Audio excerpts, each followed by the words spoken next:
Welcome to my channel. Today நம்ம கோவக்காய் கறி குழம்பு பார்க்க போகிறோம். அதுக்கு முன்னாடி நம்ம ஜென்லிவிஸ் பார்த்துடலாம். திஸ் வீடியோ ஸ்பான்சர்ட் பை ஜென்லிவிஸ். உங்களுக்கு ஏதாவது ப்ராடக்ட் வேணுன்னா இந்த லிங்க்கில் போய் பாருங்கள். இந்த ஜென்லிவிஸ் லிங்க்கில் போய் பாருங்கள். இந்த லிங்க் பார்த்தீங்கன்னா இந்த பிக்சர்லேயே இருக்குது. www.genlivis.online இருக்குது. நான் டெஸ்கிரிப்ஷன்லேயும் கொடுத்துருக்கேன். அதுலேயும் போய் செக் பண்ணி பாருங்கள். இப்போ நம்ம வீடியோக்குள்ளே போகலாம்.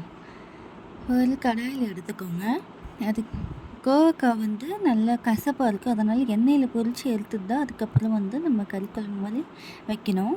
இப்போ அதுக்கு தேவையான அளவு எண்ணெய் எடுத்துக்கோங்க. எண்ணெய் காயிட்டோம்.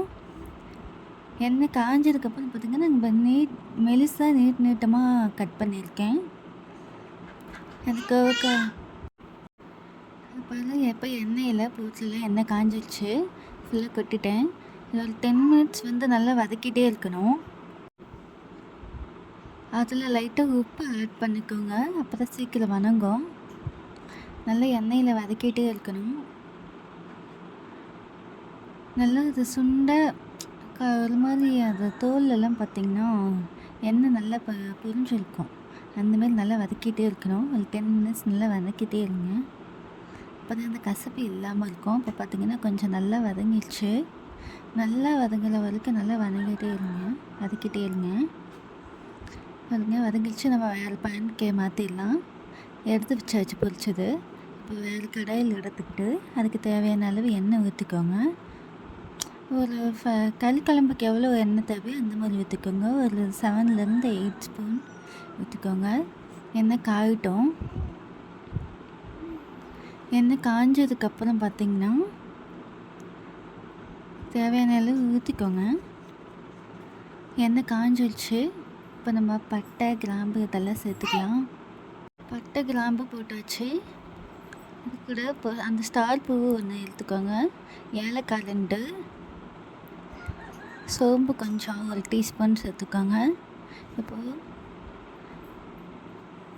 பார்த்திங்கன்னா வெங்காயம் நறுக்கி வச்ச ஒரு வெங்காயம் எடுத்துக்கோங்க. கறிவேப்பிலை ஆட் பண்ணிக்கோங்க. நல்லா பொன்னிறமாக வர வரைக்கும் வதக்கிக்கோங்க. வதக்கிட்டே இருங்க. தீய விட்டுறாதீங்க. நல்லா கலர் சேஞ்ச் ஆகும். பொன்னிறமாக வர வரைக்கும் நல்லா வதக்கிட்டே இருங்க.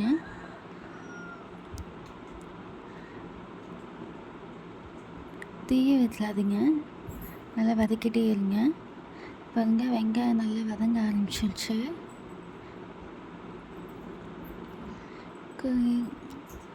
பொரிச்சு எடுத்துக்கிட்டிங்கன்னா தான் கோவக்காய் கசப்பு இல்லாமல் இருக்கும். பாருங்கள் நல்லா வதங்கிடுச்சு வெங்காயம். உங்களுக்கு வெங்காயம் அதிகமாக தேவைன்னா 2 வெங்காயம் கூட போட்டுக்கோங்க. நான் பெரிய சைஸாக ஒரு வெங்காயம் போட்டுக்கிட்டேன். பாருங்கள் பொன்னிறமாக வதங்கிடுச்சு. இப்போ இஞ்சி பூண்டு பேஸ்ட் இதுக்கு ஆட் பண்ணிக்கலாம். தட்டியும் போட்டுக்கலாம். பேஸ்ட்டாகவும் மிக்சியில் போட்டுக்கலாம். நல்லா வதக்கிக்கோங்க. இஞ்சி பூண்டு பேஸ்ட்டு நல்லா வதங்கினதுக்கப்புறம் ஒரு 4 தக்காளி இந்த மாதிரி சேர்த்துக்கலாம். நறுக்கி வச்ச தக்காளி. பாருங்க இஞ்சி பூண்டு பச்சை வாடை போகட்டும். பச்சை வாடை போனதுக்கப்புறம் நம்ம தக்காளி சேர்த்துக்கலாம். வெங்காயம் இஞ்சி பூண்டு நல்லா பேஸ்ட்டு பார்த்திங்கன்னா தக்காளி அரைச்சி ஊற்றிக்கோங்க. நான் ஒரு 3-4 தக்காளி எடுத்துருக்கேன். அரைச்சி பேஸ்ட்டு ஊற்றிக்கோங்க. நல்லா பச்சை வாடை போகிற வரைக்கும் வதக்கிட்டே இருங்க. அதுக்கு தேவையான அளவு உப்பு சேர்த்துக்கோங்க. எண்ணெய் பிரியட்டும். அந்த பச்சை வாடை போகட்டும். தேவையான அளவு உப்பு சேர்த்தாச்சு. இப்போ நல்லா வதக்கிட்டே இருங்க.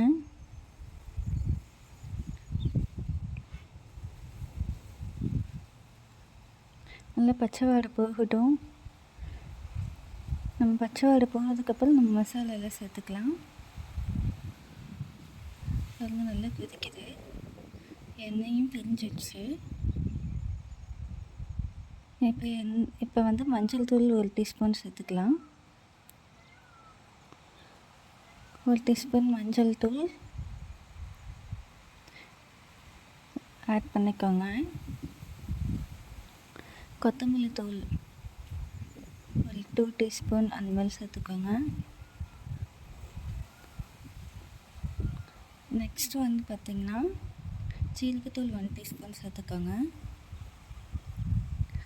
சீரகத்தூள் ஆட் பண்ணியாச்சு. உங்களுக்கு தேவைன்னா இன்னும் கொஞ்சம் சேர்த்துக்கலாம், கொஞ்சம் வாசமாக இருக்கும். கரம் மசாலா கொஞ்சம் சேர்த்துக்கோங்க. 1 டீஸ்பூன் 1 1/2 ஸ்பூன் அந்த மாதிரி சேர்த்துக்கோங்க. சேர்த்தாச்சு. இப்போ சிக்கன் பொடி கொஞ்சம் சேர்த்துக்கோங்க. சிக்கன் பொடி ஆட் பண்ணாச்சு. ஒரு 2 டீஸ்பூன் 3 ஸ்பூன் அந்த மாதிரி சேர்த்துக்கலாம். கொஞ்சம் டேஸ்ட்டும் இருக்கும், ஸ்மெல்லும் நல்லாயிருக்கும். நல்லா வதக்கிக்கோங்க. மசாலா வாசனை போகிற வரைக்கும் நல்லா வதக்கிக்கோங்க. பாருங்க நல்லா வதங்கிடுச்சு. நல்லா வதங்கினதுக்கப்புறம் இப்போ நம்ம மிளகாத்தூள் ஆட் பண்ணிக்கலாம். 2 டீஸ்பூன் அந்த மாதிரி ஆட் பண்ணிக்கலாம். 2 டேபிள் ஸ்பூன் ஆட் பண்ணியாச்சு மிளகாத்தூள். ஆட் பண்ணதுக்கப்புறம் நல்லா வதக்கிக்கோங்க. நல்லா வதக்கியாச்சு. அடுப்பிடிக்க வச்சாதீங்க, நல்லா கிண்டிக்கிட்டே இருங்க. நல்லா கிளறி விட்டுட்டே இருங்க, இல்லைன்னா அடிப்பிடிச்சிக்கும். இப்போ நம்ம சேர்க்கறதுக்கு முன்னாடி நம்ம தண்ணி சேர்த்துக்கலாம். தண்ணி அதுக்கு தேவையான அளவு தண்ணி சேர்த்துக்கோங்க. உப்பு தேவையான அளவு சேர்த்துக்கோங்க. பார்த்திங்கன்னா எண்ணெய் பிரிஞ்சு நல்லா கொதிக்க ஆரம்பிக்குது. கொதிச்சிடுச்சு. இப்போ நம்ம அந்த பொரிச்சு வச்ச கோவக்காயை ஆட் பண்ணிக்கலாம். ஆட் பண்ணியாச்சு. இது முன்னாடியே போட்டிங்கன்னா கொழன்னு ஆகிடும். அதனால தான் நான் தண்ணி கொதிச்சதுக்கப்புறம் நான் போடுறேன். இப்போ அரைச்சி வச்ச தேங்காய், சீரகம், சோம்பு கொஞ்சம் இதெல்லாம் நான் வந்து ஆட் பண்ணிக்கிறேன். ஆட் பண்ணியாச்சு. நல்லா கிளறி விட்டுக்கோங்க. உப்பு கொஞ்சம் சேர்த்துக்கோங்க. உப்பு சேர்த்ததுக்கப்புறம் நல்லா கிளறி விட்டுக்கோங்க. கிளறி விட்டதுக்கப்புறம் நல்லா கொதிக்கட்டும். தேங்காய் வாடை போனால் தான் நல்லாயிருக்கும். இப்போ பாருங்கள் கொதி வந்துடுச்சு. நல்லா கொதிக்கட்டும். நல்லா எண்ணெய் பிரியிற வரைக்கும் கொதிக்கட்டும். இப்போ பார்த்திங்கன்னா எண்ணெய் பிரிஞ்சிருச்சு. எண்ணெய் பிரிஞ்சதுக்கப்புறம் கொத்தமல்லி தழை இருக்கு இல்லையா, அதை ஆட் பண்ணிக்கோங்க. நல்லா எண்ணெய் பிரியட்டும். அப்போ தான் அந்த தேங்காய் ஸ்மெல் இருக்காது. இப்போ கொத்தமல்லி கட் பண்ணி போட்டுக்கலாம். நல்லா கிண்டி விட்டுட்டு ஸ்டவ்வை ஆஃப் பண்ணிடுங்க. வேறு பாத்திரத்துக்கு சேஞ்ச் பண்ணிடுங்க. இந்த வீடியோ உங்களுக்கு பிடிச்சிருந்தா சப்ஸ்கிரைப் பண்ணுங்கள், லைக் பண்ணுங்கள். தேங்க்யூ. நெக்ஸ்ட் வீடியோவில் பார்க்கலாம்.